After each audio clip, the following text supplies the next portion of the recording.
So all you're gonna need to do to use one of these air purifiers is you can first see we just need to plug it into the wall like so. And it's really easy to use. There's actually a few different settings as well as a timer and a wash where you can actually change the filter here. You can see right here, this right here, if you just click the button, you can change the intensity of how fast it filters the air in your room.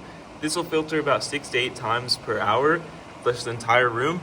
Or this one, the lowest one, will just do it about like half of that. And it's also a lot quieter, but if you do want max air filtration, if there are sicknesses going around, definitely keep it on max or when you sleep. Or you can set a timer by clicking on this right here. You can see right here, it'll stay on for 8 hours, 1 hour, or 4 hours like so, or you can just have it off entirely. And you can always wash it or change the filter. It'll let you know with this thing right here, or just power it off entirely by clicking on this button. And yeah, that's pretty much all you need to know on how you can use this one.